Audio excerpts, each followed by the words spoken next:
Welcome to Europe Debates. I'm Richard Milsom, the Executive Director of the European Conservatives and Reformist Party in Brussels.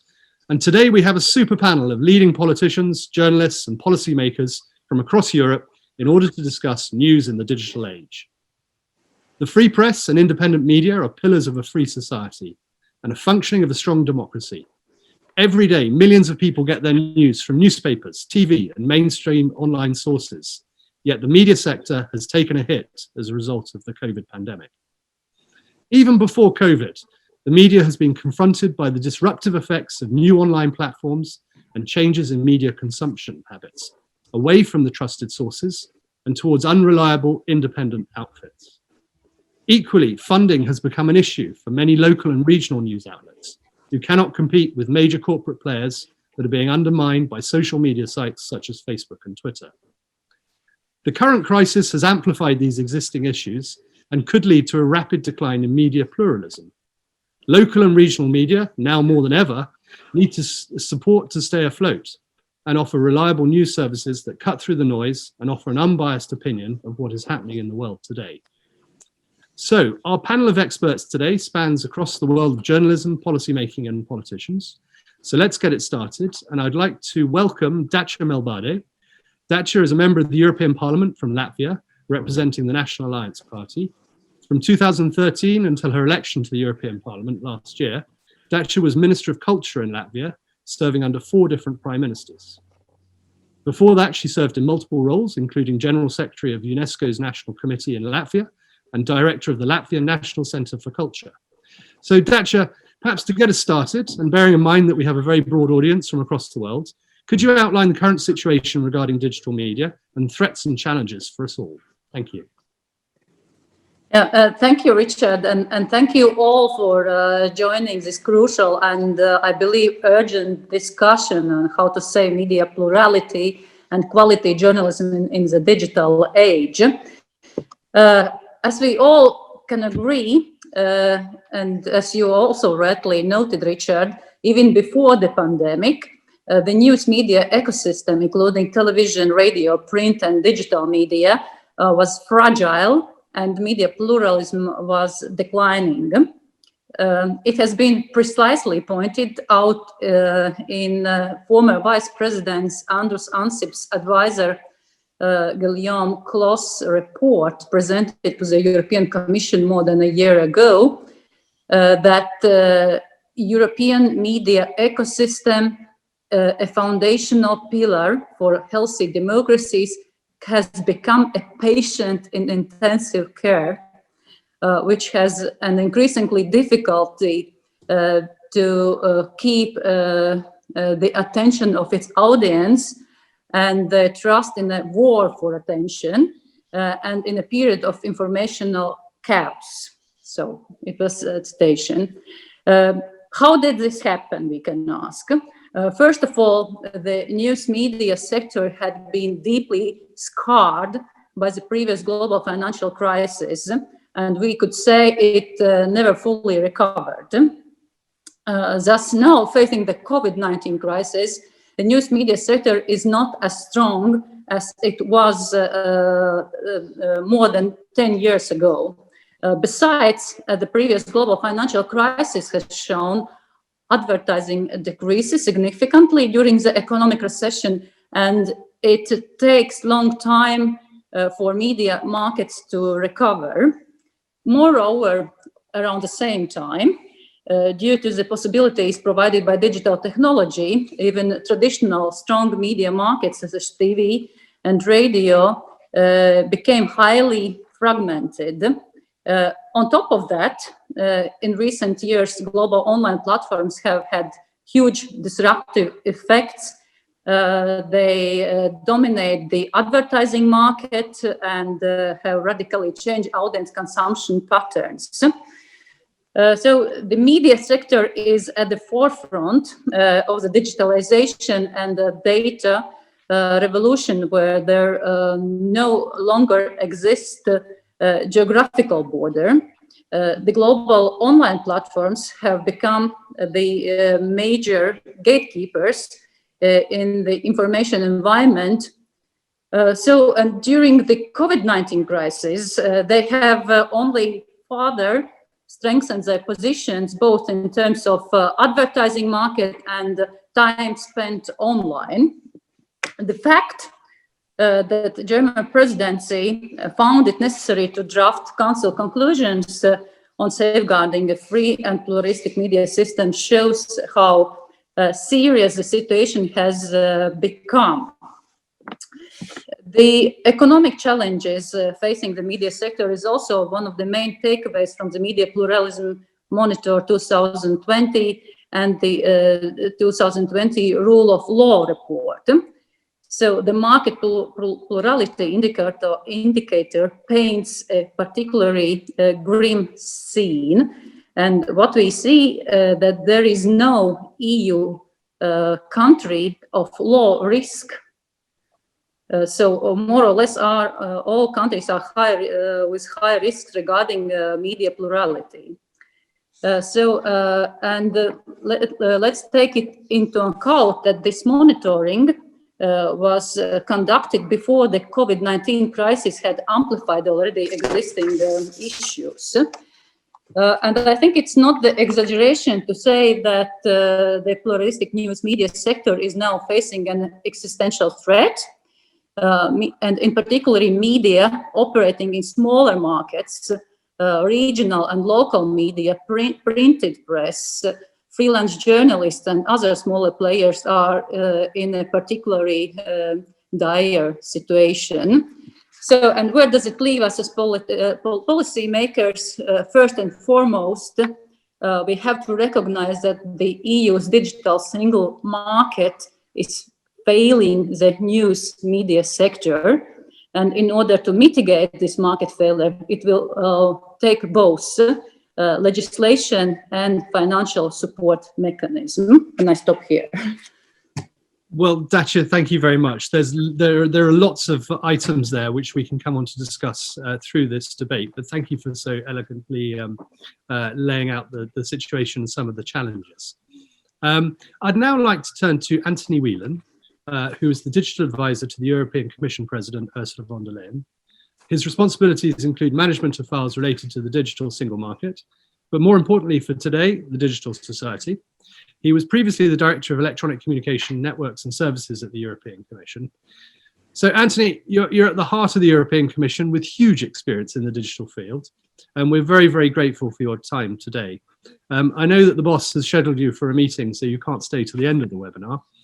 So please do take 10, 12 minutes to give us an insight from the leadership of the Commission. Thank you, Anthony.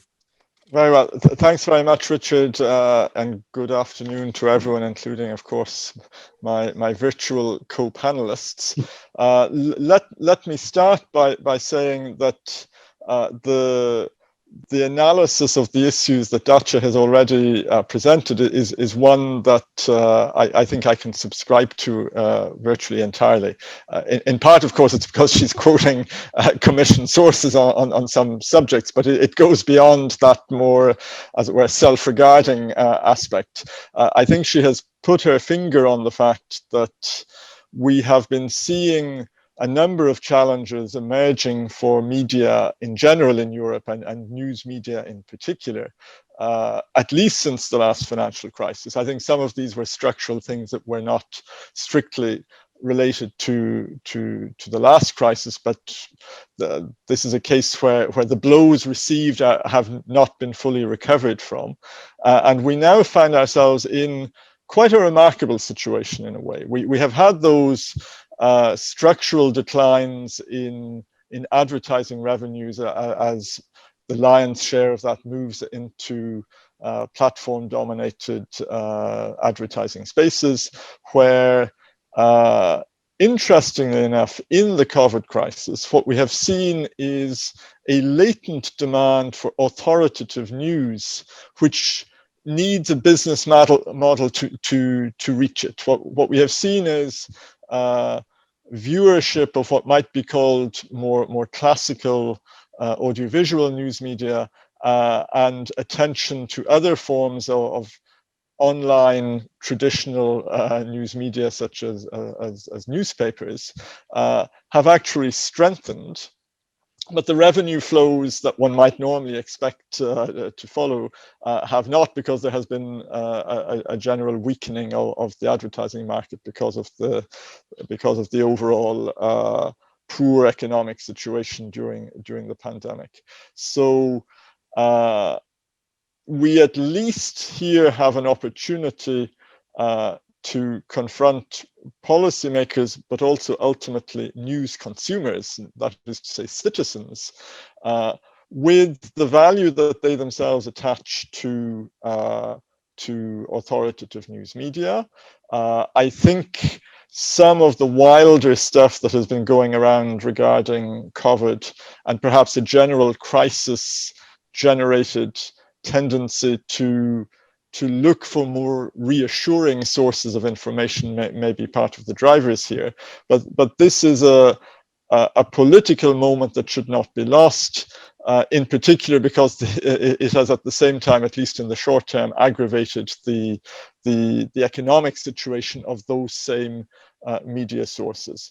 How should we work back from this?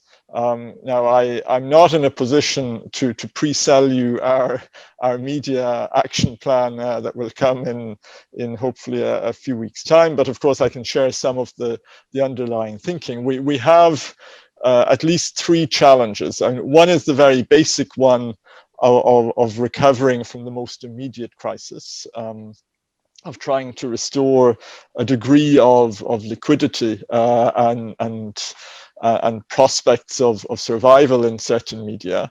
And here, while there are not many dedicated sources in place, we have sent the clear message to member states, and I think with the overall disinformation experience that many of them have been confronted with, that this is a message to which they should be receptive, that in their planning under the Recovery and Resilience Facility, which is a pretty substantial envelope for most member states, the needs of media and more broadly also the creative and cultural sectors need to be taken into account. There's always a fine balance there, of course, when direct public money is involved, to make sure that anything that is programmed is done in ways that fully respect the independence, the editorial independence of media. But we know from certain models in European society, for example, in the area of public service television, that is a circle that can be squared if it is approached well. The second challenge, I think, is to transform the sector. And of course, this isn't something for which there is a master plan in the Berlin or any other commission building, but the matching what I called earlier the latent demand for authoritative news with a business model is the transformational challenge of news media in general. Generally speaking, when people value something, a willingness to pay directly or indirectly can and should be found. But certainly the model of so much free material being available, not always of the highest quality or reliability, creates a very particular challenge in the market. But part of that has to be in accompanying the news media in a process which is not so easy for many of them alone, because the cultural and linguistic diversity of Europe also means, of course, massively fragmented news markets and media markets, and therefore small scale and diminished ability to invest even before crisis-induced economic problems. So this is certainly an area where in designing more data-driven, more personalized, but still authoritative news, there needs to be an accompanying role that is still fully respectful of news media's autonomy and individuality. The third thing I would mention is to match more digitally and media aware users who have this demand for authoritative material to the authoritative news sources. We, of course, need to invest as a society more in media and digital literacy. We also need to empower users more through initiatives such as the Digital Services Act, which is also coming down the track, which will, I think, give users more transparency and hopefully more power to influence the news that is brought to their attention by their favorite platform. That this is not an entirely top-down, buzz-driven process, but one where individual users have a greater power to shape their interests and to seek the news sources that they wish. Those are very complex challenges. As I say, there's no master plan, but we are certainly doing our utmost with colleagues such as those of DG Connect, where my colleague Anna Herold sits, to deploy Europe's levers as best we can in the coming period. Thank you. Well, thank you very much, Anthony. None of us are under any illusion of the challenges that lie ahead for you and for the sector in general. But it's always very good to hear the views from the top there. I know you have to disappear, but thank you very much for joining us today. Thanks. I'll stay still for a few minutes just to hear as much as I can. Thanks. Lovely, thank you. Now, let me move across now and let's have a couple of views from the industry itself. So I'd like to introduce to you Mogens Birregard, I apologize for the pronunciation, who joins us from Denmark. He's the president of the European Federation of Journalists since May 2013 and former member of the Danish Union of Journalists from 1999 to 2015. He's a member of the Council and Bureau of the International Programme for the Development of Communication at UNESCO. Perhaps, Mogens, you could kick us off with what has been the impact of the coronavirus been on the media sector as a whole. Have we seen a return to traditional media or a shift to new sources? Thank you very much, and thank you very much for the invitation. And it's really a timely online event that you have made here. We appreciate it from the EFGA that you make this, and I just start telling a bit about just a small thing from this morning when I met also online a journalist in Czechia. We were talking about the impact of COVID-19, the impact of the situation of the media industry, and not least for the local media and the problems for startups, etc. And this is something I want to address here now. That she told me, and I have heard it from many people saying, when does EU help in some way the media sector? When does it happen that something will come to the media? We have talked about media recovery plan. We have talked about how to solve a lot of those problems that they are there. So I just want to tell you this, that there are people really expecting that we are talking not about talk, but that there will also be some real concrete results that they can rely on, because that will have also an impact for EU, that EU could show that EU is a part of the solution here. Talking about the tendencies to COVID-19, it's not a simple answer. As you all already have said, it's very complex. What's important is to emphasize is that several analyses in several analyses, COVID-19 has showed how crucial professional and trustful media is in a pillar for democracy. People are actually citizens. They are moving towards professional media to seek information. Exactly what you also said, Anthony. This is absolutely true.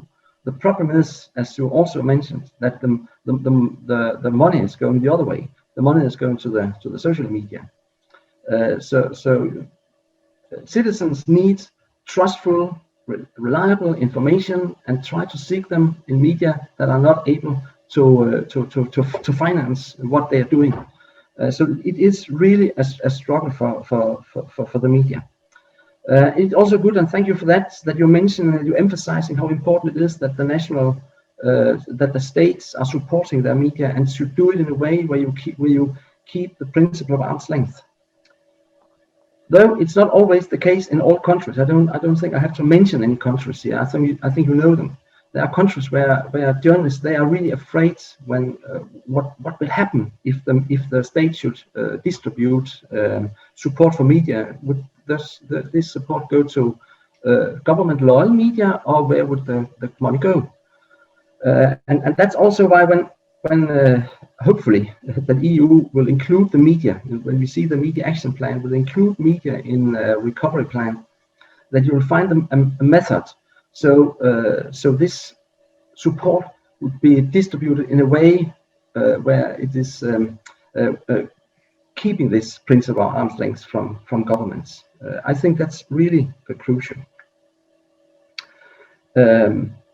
If you look at the newspapers, they have, as you said, rightly said, the advertising is in desperately decline, and it has been worse during the COVID-19 crisis.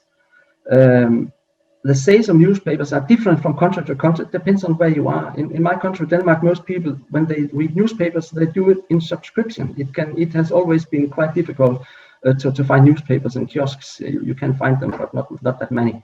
In other countries, newspapers are relying on selling newspapers at kiosks, and the distribution has been difficult. Also, an increasing number of freelancers are out of job. They are really in a vulnerable situation, and you have good freelancers there. Between 25 and 40% of journalists in Europe, they're working as freelancers, and this is really a really difficult situation for them. We have been, from the EFDA, we've been following the different recovery plans in different countries and try to share the best practice with our affiliates around Europe, because there are some places where governments have made recovery plans supporting newspapers, losing advertisings. Other places, they have actually supported freelancers. So there are different ways of doing this. We have actually a full grid of this in the EFDA. So if somebody would be interested in having it, I would be happy to share it with you, because there are ways to do this. And when it comes to social media, it's right, and a Reuters survey shows that there is a big growth in social media. Maybe I have already said too much now, but I just once more stress that it is urgent that something happens now and not sometime during 2021 or 2022. We are looking for a plan now, and we want to be involved. We want to support. We want it is crucial, not only for the national governments, but also for EU. And EU could really here show that you have an impact for the media and the media industry. And remember, it's not just about supporting the big industries. It's also to support the pluralistic. That means the small startups, the local media. They are suffering so much. You have citizens not getting any news because they are living in places where local media, they are either owned by oligarchs or controlled by politicians. These places, they desperately need media pluralism. Thank you for now. Well, thank you, Morgan, and thank you for skillfully demonstrating that not just the distortion within the market, but the importance actually for the Commission and for policymakers to really engage and come up with some really creative and ideas that are really going to help this sector, because it's vitally important that we continue to have a pluralistic and high quality media. And we are happy to contribute with ideas. Great. Let me now turn to Dan Luca, but thank you, Morgan. Dan has worked as a European affairs professional for 20 years. In 2008, he got a PhD in international relations and European studies with a specialization in communication. He's a well-known lecturer on the European Union and communication techniques, and I think he has currently positions at 10 different European universities. Dan's day job is he's the Vice President of Strategic Innovations at Euractiv here in Brussels, although I think you join us from Romania today. He's a strong friend of the ECR, so Dan, welcome, and thank you for joining us. Dan, Euractiv is a medium-sized outfit. How have you dealt with the pandemic and the trends that you see in your market and the consumption of your products and services? Yes, first I want to congratulate ECR Party for this initiative, and many thanks, Richard, to invite me to be one of the panelists. We are in the very good hands. We have really friends of the media who discuss about future of media, and this is very important, very good timing, and I'm sure will be a clear output. You have a lot of members of the European Parliament, national governments, and I'm sure will have an impact these debates. Now, at Euractiv level, definitely we feel this crisis, and as the others said, the crisis was not starting only now. We feel still the crisis of 2008, the financial crisis. We are in the pandemic crisis. We are kind of ready to be in the next crisis, the economic one. Now, I want to highlight about two elements. One is the element of content, media production, and this was fantastic.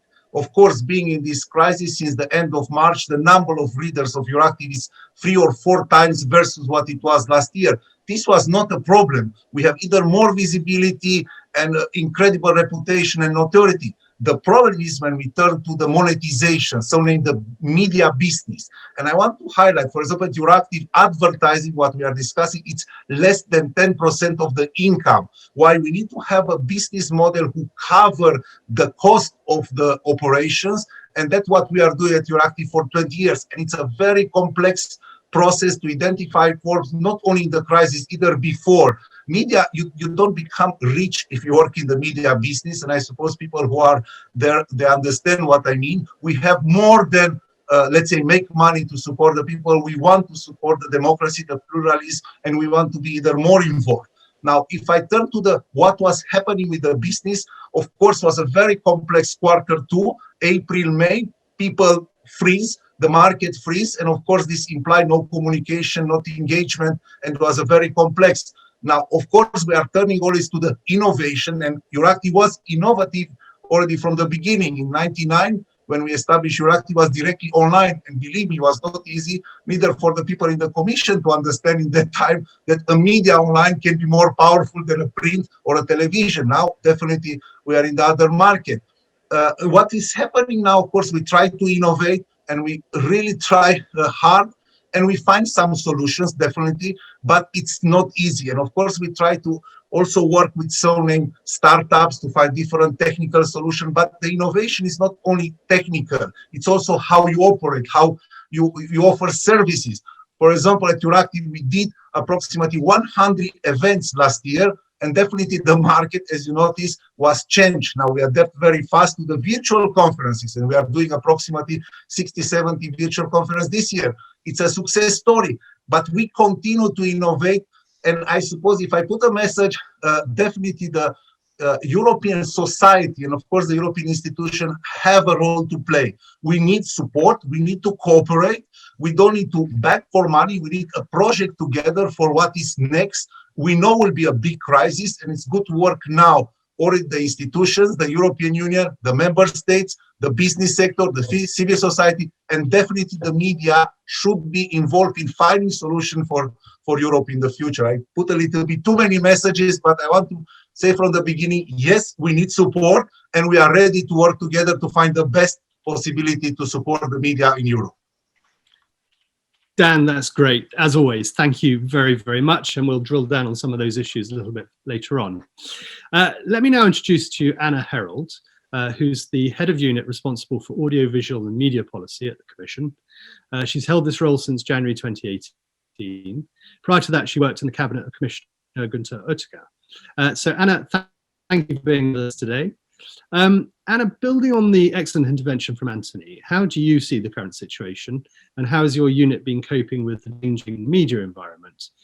One thing I would also be, viewers would be interested to hear is, how is the European Commission currently kind of promoting trustworthy sources, you know, demoting face or misleading content and taking down content that is illegal? Thank you, Richard, and indeed, thank you for having me in this very timely and fascinating debate, and also, of course, on a topic on which we have been working relentlessly, in particular since the beginning of the crisis, that I think we have already understood quite well what sort of impact it had, or rather how much it exacerbated certain trends, certain negative trends that we have seen in the kind of financial sustainability or in the business models of the professional editorial media. So maybe just to add a little bit on the diagnosis, because I think it has been already been made quite well by my co-panelists, but maybe a few more elements. It is true, we are experiencing, well, you have described it very well, Mogans, and then unprecedented issues in terms of liquidity, especially for smaller media. The drops in advertising revenues, just to put some figures, on the table, are quite unprecedented. In some markets, we're talking about 60 to 80%. So, of course, that's really a dramatic impact that the media are trying to cope with. At the same time, that leads, and of course, it has an immediate impact on the local, very small outlets, which can lead to basically some sort of news deserts, that we will slowly maybe, start finding in the, on the map of the European Union. And that's something which is, of course, very difficult to counteract, because the effects are extremely quick. There has been also a lot of talk, of course, in terms of impact, in terms of media pluralism. I think one element maybe that hasn't been mentioned is that while indeed the impact of the crisis has sort of highlighted or stressed even more the role or the imbalances in terms of the advertising, the fair sharing of the advertising revenues on digital markets, between, let's say, those that produce and distribute content, and then those that actually give access to content to people.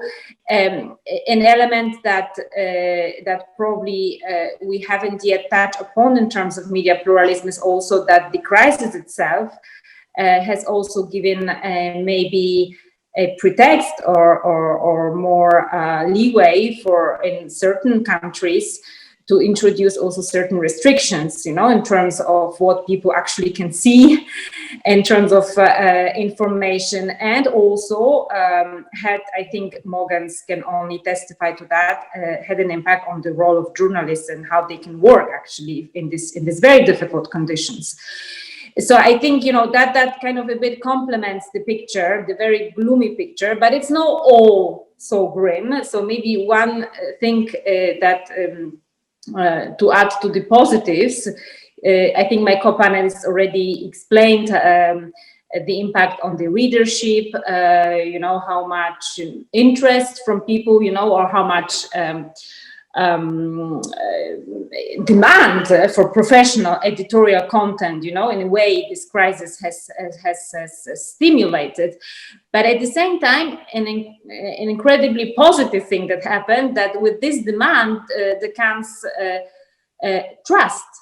So, professional media, according to some surveys, are really among those that people trust more. So the media are actually only behind. So before media, I think only come, doctors and health professionals, and then there come professional media, and of course far behind them are other people, ordinary people and politicians. So I think that this is something incredibly important. That the role of media, the kind of the authority that media have. And in some markets, I think there were some surveys that were showing that over 60% actually, trust professional media. That's something that we should capitalize upon now in Europe, because we have this wealth of very good and very diverse professional editorial media in Europe, and we should cherish those.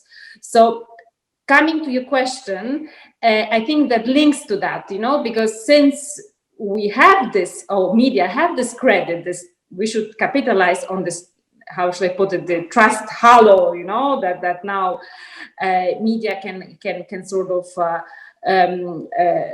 I think, very credibly claim, and also try to make sure that in this infodemic and in this kind of environment where it is extremely difficult for people to in the end to navigate in this abundance of information that they are presented, especially online, that we try to find ways to deal with it that is not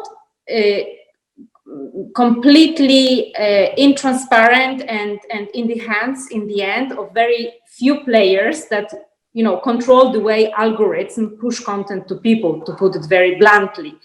So this is an area of work that is extremely complex.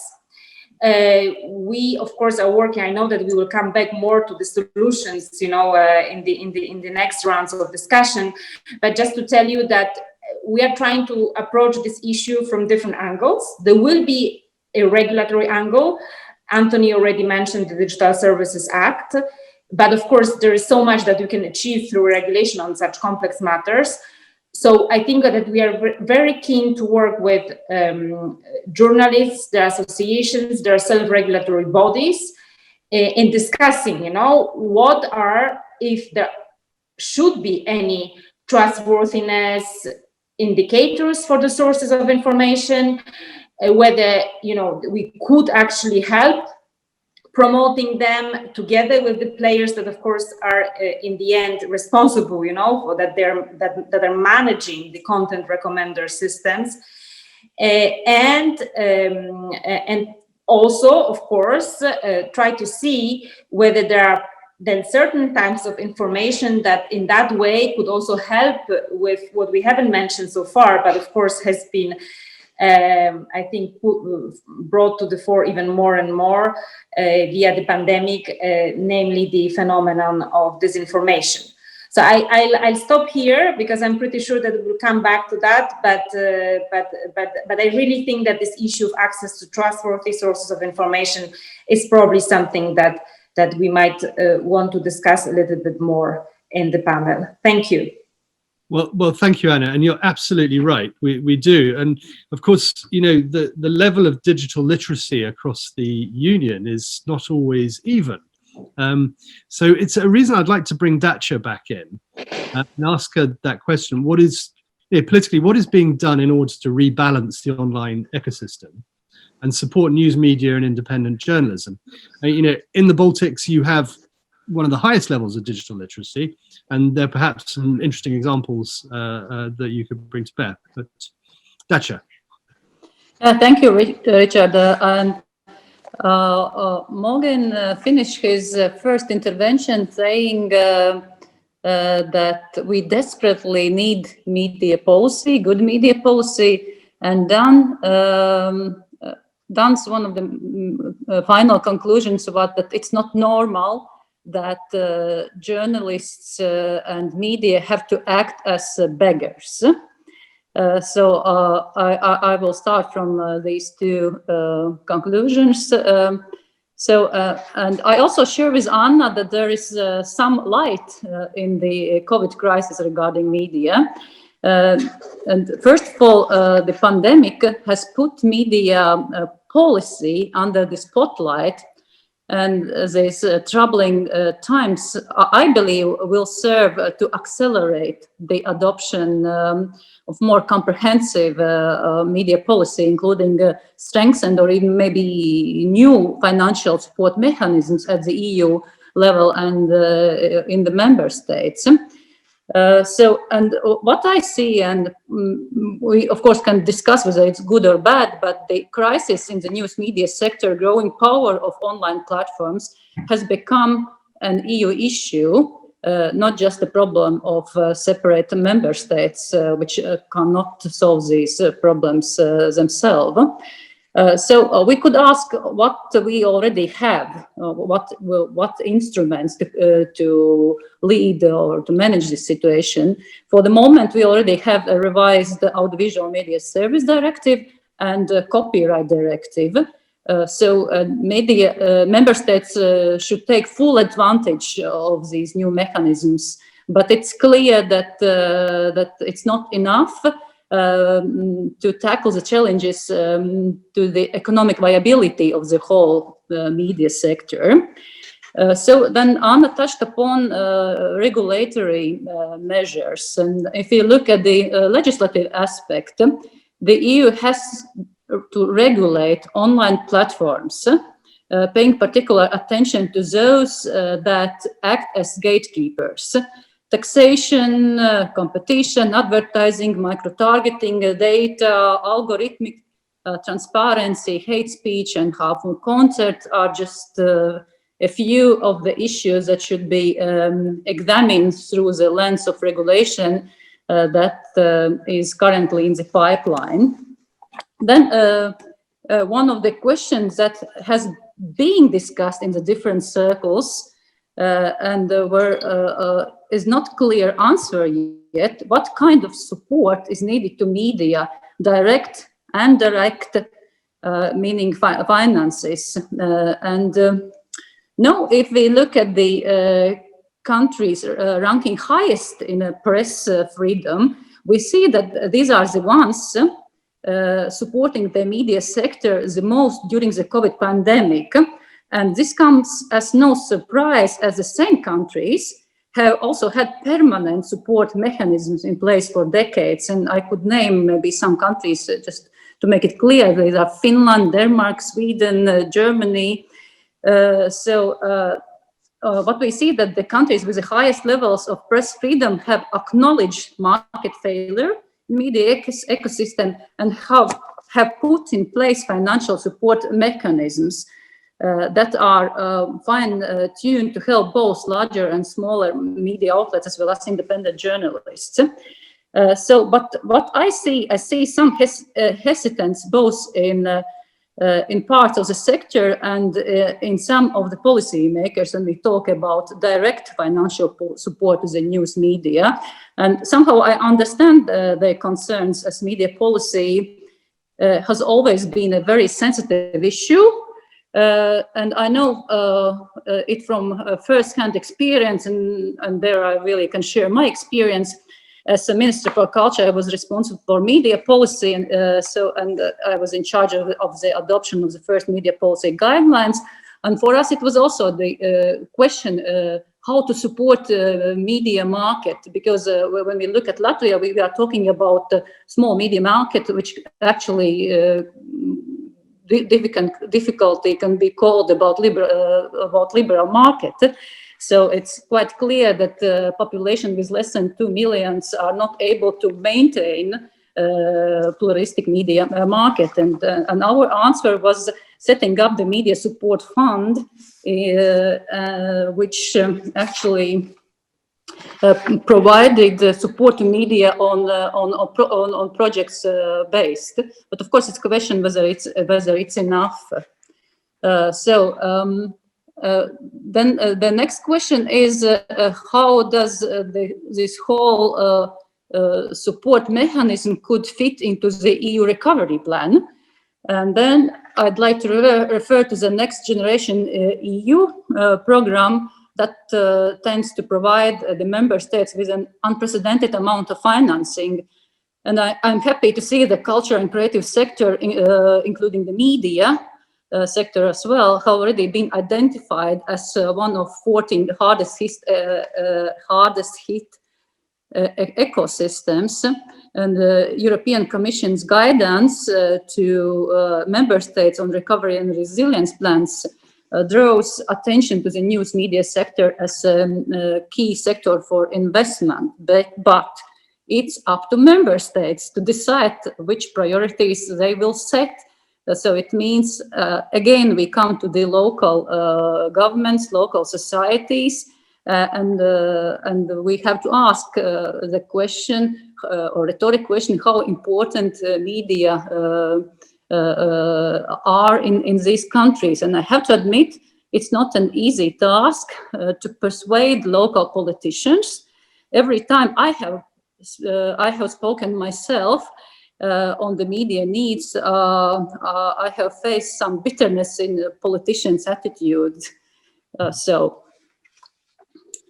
Well, excellent. Thank you, Dacia. And I think we're all in agreement that there is a vital need for support and that media is part of the recovery plan, and that our local, regional, national and European media channels are able to survive. Of course, the elephant in the room here is the big American companies with their billion-dollar budgets. And if I could turn to Dan, I know this is one of your favorite topics, but what role do these big social media companies play as aggregators of news? I mean, should we be worried by the censorship, like the cases we've seen recently in the US, the New York Post and Twitter during the US elections? I'm thinking particularly where Twitter decided to ban an article exposing Hunter Biden's leaked emails. But how should we be dealing with these giants here in Europe? Many thanks, Richard. First, I want to congratulate Dacia for her activity, really what she's doing for the media, not only in her own country, but also at the EU level. It's much appreciated by a lot of people in the media. And again, just to say also what Anna said, it's very important, as you say, trust. We are working with media, what we trust. We have a big brand as a media, maybe not Euractiv as such, but in general, the medias are very visible in different landscapes, country or either globally, and they inspire trust. And the journalists are there, as you said, Richard, to be the link between the society, citizen, institution, governments, and this is a very important role. Now, also at Euractiv, we take it very serious. This not only to write good content, and the founder of Euractiv, Christophe Leclerc, have an important role, and the Federation of Journalists knows to try to find solutions. What is the future? What we can do to balance, as you said, Richard, this ecosystem, which is totally unbalanced now. We are speaking about big budgets who are either 100 times more than the broadcaster budgets. These are the platform and their investments and their marketings. If we are kind of reduced to a national or local media, it's really no battle there. It's really very important to be structured, to understand what you want, to see how we can do it. And as I said, definitely if it's something to be done at the EU level, to really consider. When we are speaking about supporting, it's not supporting only the journalism, mobilities, access to information. It's really supporting the media as a business. And if I put it in the kind of Erasmus, all we know the success of Erasmus was not so obvious in the 80s that Erasmus will happen. Was a lot of pressure, especially from the students' associations, to deblock this kind of budgets and to have a success story. And the program was not addressed only to the students, was also addressed to the professors and also to build capacity. This is where we are now. How to manage to support, to build capacity for the media in order to have a nice media. And definitely, of course, we can see afterwards the proportion and how we can fight or work together, because let's be fair, sometimes we need to work together with the platforms. At Euractiv, of course, we see on the platform a competition of reading the content on social media versus reading on the Euractiv website, but in the same time you have a complementarity and you have these alerts via the platform to come to your content. Now, of course, it's more complex than we should forbid or not forbid, but definitely it's a complex process we need to handle. We need to have a chance, the independent media in Europe and in the world, to survive versus the platform. Super, excellent, thank you. Morgans, you were very clear in your first intervention about the support that is needed, but are you optimistic that policy initiatives can help restore this reputational decline of traditional media? Well, I'm optimistic in the way when if we are able to work together and we are able to coordinate and cooperate on it, then I can be optimistic. Just to follow up on what Dacia said about media support. I had the pleasure myself to be on board of a national commission setting up a new media support system in Denmark, and the idea actually formulated by one of the conservative politicians in Denmark, underlying that when in this meeting, who said that this is not a media support system we are making. It is support for democracy. And we managed to make a system where built on how to support each media constantly support in looking at how many journalists are employed. Of course, there is a ceiling and so, but we managed to make a system. It has to always to be changed after some years and so on. But actually, but the point is that it is a support for democracy. And if you look around Europe, you have so many small countries. They're not able to have this pluralistic media landscape as we really want, without the idea of having a support for the democracy. It was also interesting and quite right what Danza said about the press freedom, that you see press freedom in countries actually where you have most media support. So it's not that media support, governmental support to media automatically means that then you are loyal to the government, that you are not critics and no critical media and so on and so forth. But we also understand that it is different from country to country how this works, and the cultural understanding of it. I think somehow we actually need to have a way to discuss this, so we better can understand why it is so important to have this support for democracy. I also acknowledge very much what has been done in Vera Jourova's cabinet during the last recent months. I've been in very close contact with the cabinet, and I know that there's and they want to make a difference on this, and we are waiting, and we really want to get it. I don't like to be beggar either. You said we are beggars, and so when we talk about this, I also want to underline that when we are talking about projects coming from the EU, it must be long-term sustainable projects. So if you look at the longer perspective, there should be an outcome of it, that it is you create sustainable media. This must be. It's not just to make a support, then you have support forever. This is not the idea from the EU. It must, and that's why it's so important to have those projects as soon as possible, because it is crucial. If you look at research from Otto Brenner Foundation, I just saw it yesterday. The Google's Digital News Initiative, they are funding some newsrooms, and they go mainly to big commercial companies. So it does not help the plurality of media. It is not that these funds coming from these big tech giants will support pluralism. It's the opposite thing. They are supporting more concentration of media. So it's you cannot just lean back and say, well, we will. They are also coming in with some money and so on. So yeah. And you asked also how to do this without interfering in the local governments, and you have institutions in Europe where you could allocate money that could again allocate the distribution of money to those who should get the support. So there is this grandfather possibility to distribute the money.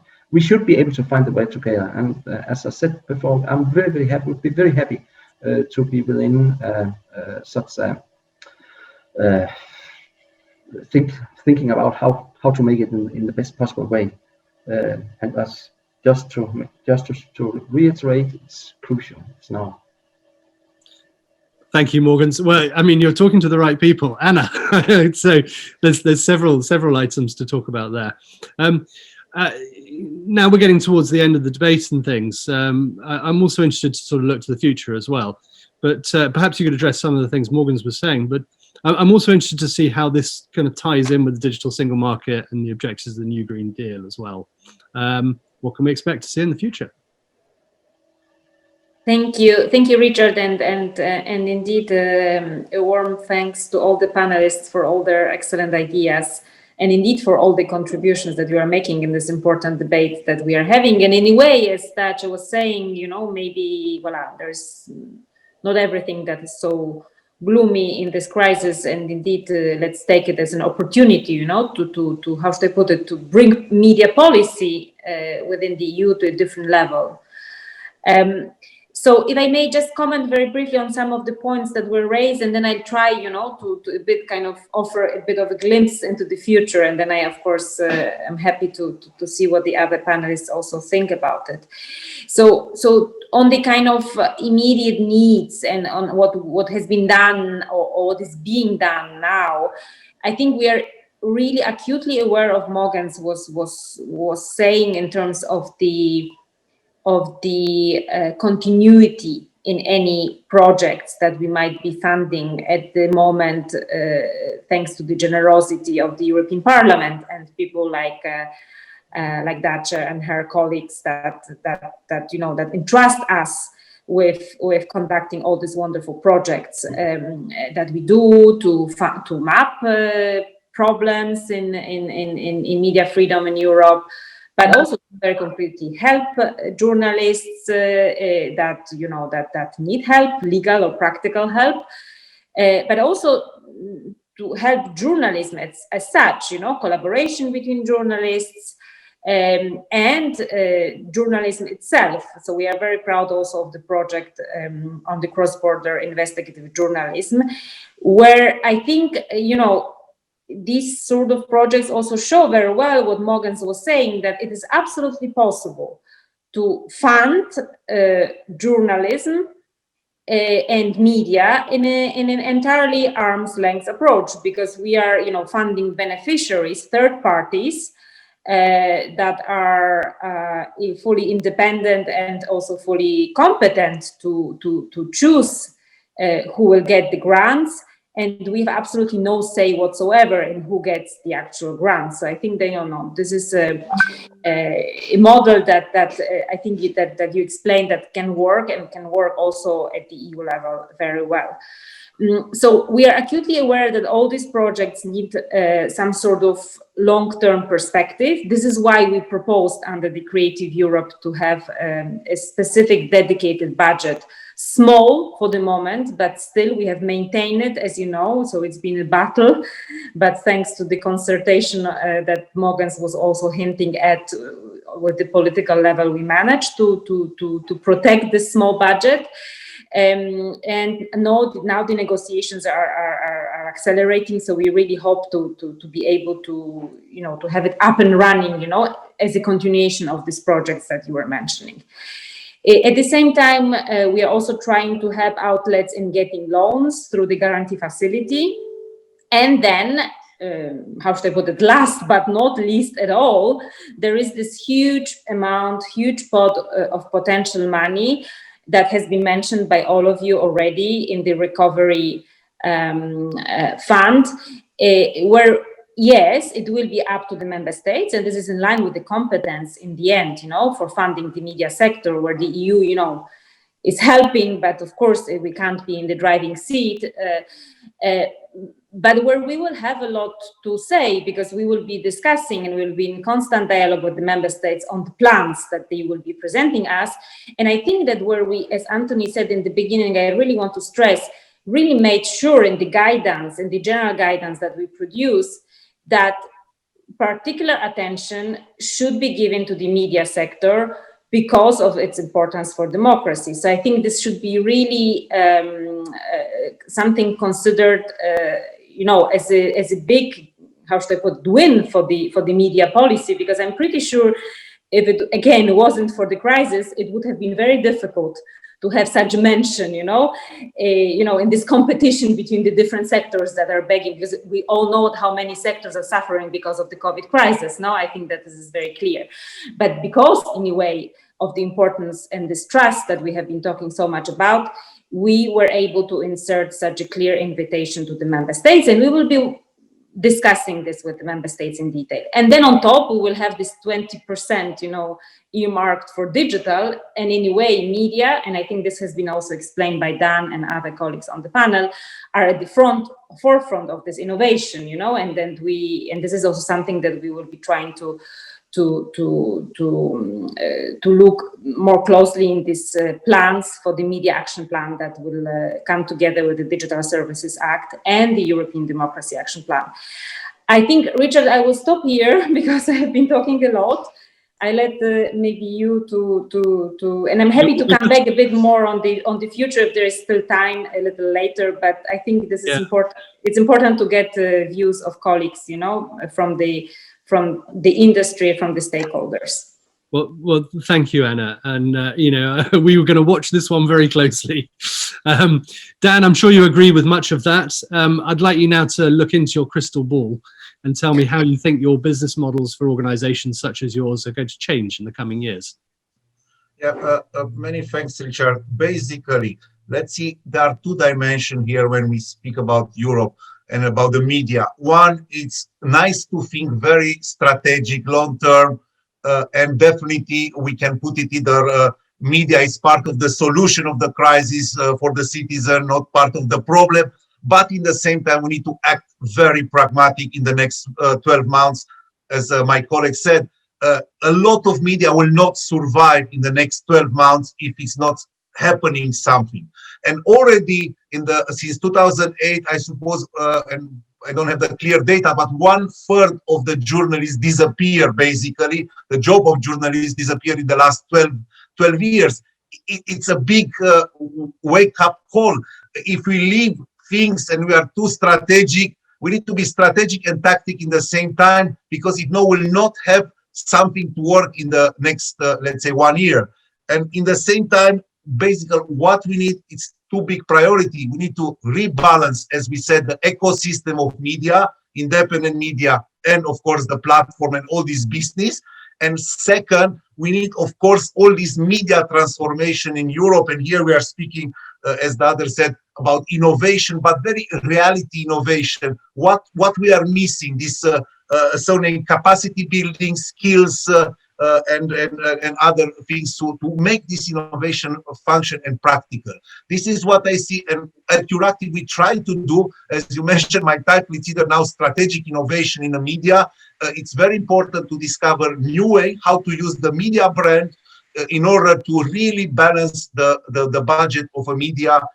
And definitely the most important is to have quality journalists, quality content, and this will not be replaced by, I don't know, some automatic machines or different algorithms. Definitely we like to use more this data, more this kind of automatic system to create content, but definitely we need to have journalists, we need to have quality journalists in Europe, and that is our policy at Plurality.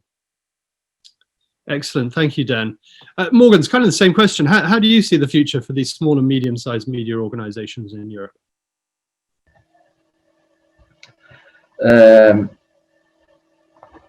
I think we have two challenges here to balance. And within each challenge, we have also two challenges to balance.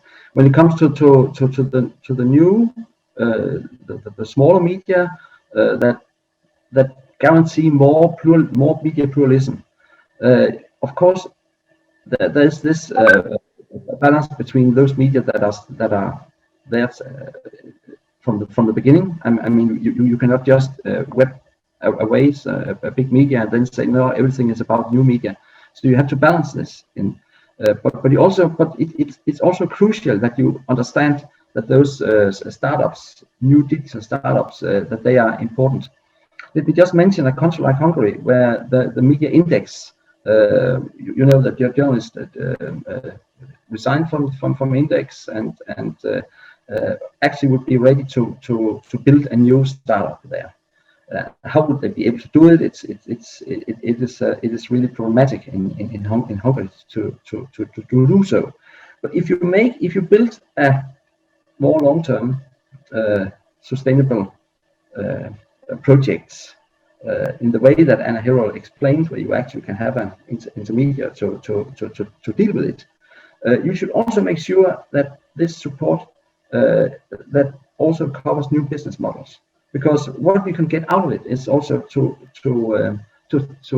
develop new business models. And I think it's crucial that we're not only looking at startups, but also looking how to develop new business models. And if you look around Europe, there are some new business models there, and some of them are actually quite successful. And so they have tried different models. I think it's important when you make the support, I think it's important to make the support, but then also include some demands on building new business models into it. This is one thing you have to balance it. Another thing that I think is crucial, we haven't talked that much about disinformation and today, but normally we talk a lot about it. But for me, there are three elements to make sure that you have good and credible media.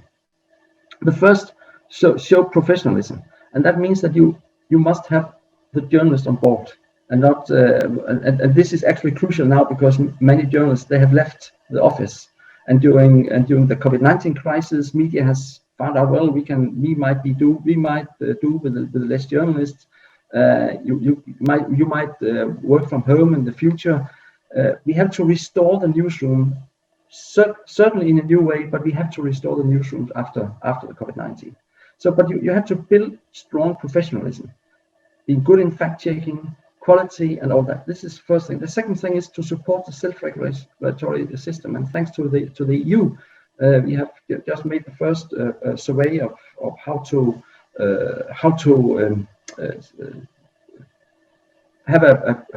improve self-regulatory bodies in Europe due to the digital age. I think this second thing is really crucial. And then the third thing is media literacy. And I have to say that we from the journalist side should be more active here.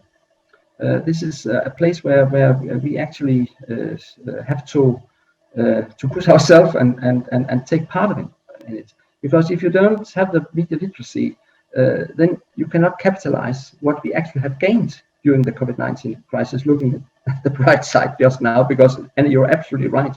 And that's also that we have seen more interest in professional media during the last 8 months. And to capitalize it, I just pointed out these three tools that if we can bring them together, I think we can make something. And then, I won't repeat myself. You know what I want from you. Brilliant, Morgans. Thank you so much. Before I turn to Dacia to close this, I just wondered whether Anna, you wanted to make any comment there, and perhaps mention. Obviously, we haven't spoken a great deal about disinformation, misinformation, malinformation, but perhaps a couple of final comments before I pass back to Dacia. Anna. Thank you, Richard, and I'm really reassured by what Morgans now depicted as the kind of ideal environment for credible media to develop, because I hope that we will be able at least to provide some partial responses in this package that we are preparing. So very briefly on this, and that will in a way also include probably an element, on disinformation that you also mentioned, Richard. So I think that looking at, I will try to follow a bit your structure, Morgans, and let's see whether this fits, no? So maybe starting with the preconditions, I think that what is extremely important is that, first of all, we enable journalists to work in safety, and that's something that is very high on this really, I think you already mentioned that on top of Commission's agenda, in particular of Vice President Jourova. And this will be one of the leading themes of this European Democracy Action Plan, to try to make sure that journalists can work safely in Europe. So it's a basic precondition. Then the next step is to foster and help journalistic self-regulation. Also something that you mentioned, Morgans. So indeed, try to continue our support to, and even intensify efforts at the EU level. How can we make sure that journalistic standards, can flourish and can, be better exchanged and supported in Europe? Because this links very much to the main theme of our debate, which is, the trustworthiness now of the sources of information. How can we make sure about it if journalistic standards are high and kept everywhere to the same extent? I think this is the answer. in a way. So this is something very top on the agenda as well. And then we come, of course, to the more practical side, which is about the concrete support and what Dan has been mentioning, innovation. You know, how can we, and Mogans has also touch upon this, how can we make sure that the business model, you know, continues to function? How can journalists better, you know, invest in better collaborative methods of working? How can we better leverage the use of data? And, you know, we could continue talking about this, but in a way, in our media action plan, of course, we don't have all the responses ready, but we will try to provide some, you know, responses. And also some financial incentives, you know, for this sort of innovation or transformation of the industry, or accompany the industry rather than, you know, because I don't think we can dictate the industry, you know, what it should do, but we certainly have the ambition to accompany industry in this endeavor of digital transformation. And then we come to the kind of more complicated issues around innovation, and in a way, a different precondition, which is the economic precondition, but not in terms of financing, but more in terms of fair competition in the digital environment. And then this is where the Digital Services Act comes in, and certain obligations that we might be thinking of in terms of putting on platforms, or in a way discussing with platforms, as it is the case on this very complex phenomena of disinformation, where, you know, hard regulation might not be necessarily the answer, but where we certainly need to build upon the efforts that we have already undertook with the Code of Practice on Disinformation. So there we have the Digital Services Act with certain obligations that indeed might come in, you know, for certain platforms in terms of doing more and creating more of a level playing field. And that includes also the issue, for example, of transparency of the content recommender system that we discussed in the beginning. But then there might be more, you know, there are initiatives, commitments to promote certain sources of information that are considered trustworthy, but this can only be done together in a sort of multi-layered stakeholder model, with a great role for self-regulation from the industry as well. So I think that on that, the right approach is to build a little bit upon what we already or what actually platforms have undertook in the Code of Practice on Disinformation to indeed promote the trustworthy sources of information. And I think that they given a proof of that in the recent COVID crisis, you know, as regards the health information around the crisis, around COVID. And this, as you know, has been part of our small communication on disinformation in the context of the crisis, and that we should build upon it together with the industry, together with self-regulatory efforts, helped by the fact that this issue is also recognized in the new audiovisual media rules and the directive, and try to find, you know, new answers that are in a way complementary to any regulatory obligations that might come from platforms in the DSA.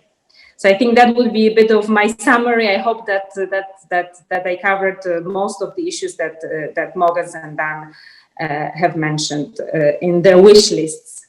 Thank you. Great, thank you, Anna. Yes, it's been a very interesting and good debate, and there's a lot of very, very interesting areas here that unfortunately time doesn't allow to exploit fully. But could I thank you, Anna? Could I pass the floor back to Dacia for the final comments? Dacia, this webinar actually was Dacia's initiative, so thank you very much to you for that. And it's very timely and very important thing. So Dacia, a few closing comments. First of all, Richard, thank you very much for organizing this seminar. My closing remarks will consist of two specific proposals, actually, for your consideration and feedback. One concrete suggestion that I would like to discuss with you today is prominence requirements for trustworthy quality media content, or to put it another way, for public value content. considering the ever-growing impact of the online platform on our societies and democracies, the gatekeeper role which they play and the growing audience, I suggest that I suggest us to build on the Audiovisual Media Service Directive and Universal Service Directive rules of the must carry obligations for radio and TV broadcasts, and the share and prominence requirements for European works on demand services. I think we should explore the possibility for similar must carry, prominence and findability requirements on online information gatekeeper platforms for public value media content. What we see currently that online platforms structure public debates in their own way, and I think it's quite unacceptable in terms of true democracy, and it already has led us to an unprecedented polarization of our societies. And again, we should step in. And coming to another proposal, which is financial support mechanism. I agree with Dan that it's not enough just to help media with financing to survive. Actually, there is lacking financing for digital transition, innovation and investment. And what is even more, we see from recent studies that with the digital subscription models becoming more common in the markets, the winner takes it all. Thus risks to media plurality in the digital world only increase, and it will take time and innovation to develop viable business models here. And considering the challenges facing the media in the digital age, it is important that we at the EU level support the news media sector to fully embrace the digital environment. And I think we have to develop support instruments available for larger media organizations in order to innovate and scale up to be able to compete with global players, and also for smaller media outlets that are the backbone of our democracies, and we have to help them to survive the digital shift. They also have to compete with online platforms for attention of audience and advertising. My firm belief is that we should have a dedicated news media fund at the EU level that is set up in a way that fully ensures the arm's length principle. The cross-sectoral strength which we have within the Creative Europe program has 61 million foreseen for the media sector. I think it's something to start with, but it's not sufficient. In order to increase the support available, I believe in partnerships with private sector, and I think if we put these partnerships right, it is one possibility to attract financing for such foundation. Furthermore, income from the future digital tax should be used to support media sector as well. So the News Media Fund could also be a one-stop shop that coordinates support available under the other programs for independent quality media and journalists. So I see a lot of advantages if we set up such new financial mechanism. I'm also very much looking forward to concrete proposals for dedicated financial mechanisms in the media and audiovisual action plan. I hope we will see this plan very soon, by the end of the year. And I also look forward to media-specific proposals in Digital Service Act and in Digital Market Act. And these documents were mentioned by Anna.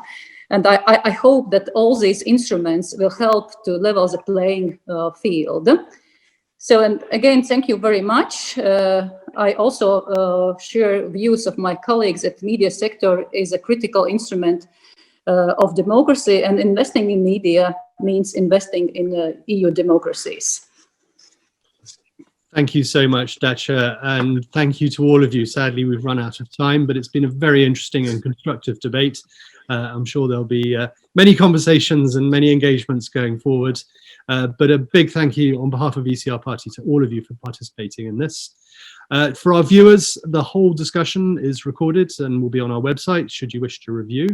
And please do join us for future Europe Debates webinars, details of which can be found at our social media platforms. Other than that, thank you once again to all of you on the panel, and I wish you all a very pleasant afternoon. Stay safe, and I hope to see you here again soon. Thank you.